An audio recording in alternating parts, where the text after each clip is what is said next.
तारीख में कुछ तो गड़बड़ है, क्योंकि मिस्र के पिरामिड के संबंध में मैंने अब तक जितने भी आर्टिकल्स पढ़े हैं, किसी एक ने भी मुझे संतुष्ट नहीं किया।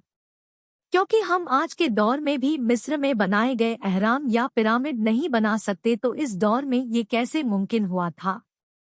इस पर हॉलीवुड ने कई मूवीज भी बनाई हैं, लेकिन सब अफसाने ही लग रहे हैं, क्योंकि हकीकत किसी को भी मालूम नहीं है।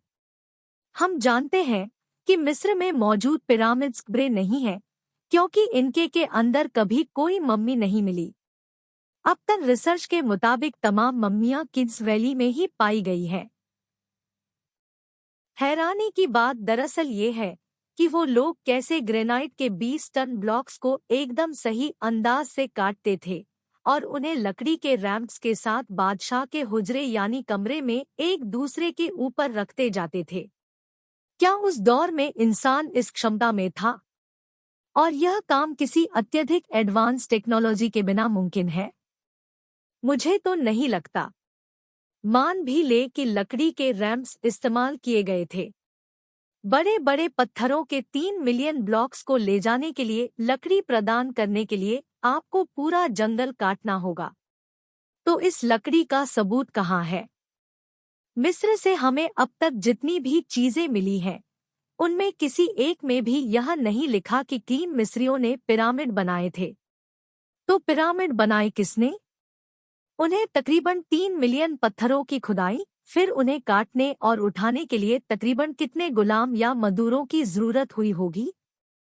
यानी 3 मिलियन पत्थरों को उठाने के लिए यकीनन इससे ज्यादा गुलाम दरकार होंगे। लेकिन इस जमाने में इतनी आबादी कहाँ थी?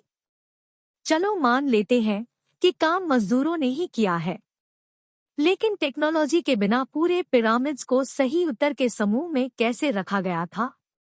जबकि 4000 साल पहले तामीर करने वालों को व्हील के बारे में शायद मालूम भी नहीं था।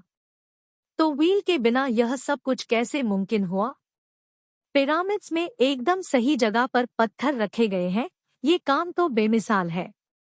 और तमाम नई टेक्नोलॉजी के साथ इस दौर के इंजीनियर्स ने अब तक ऐसा कोई कारनामा क्यों नहीं अंजाम दिया? तो उस वक्त यह कैसे मुमकिन था?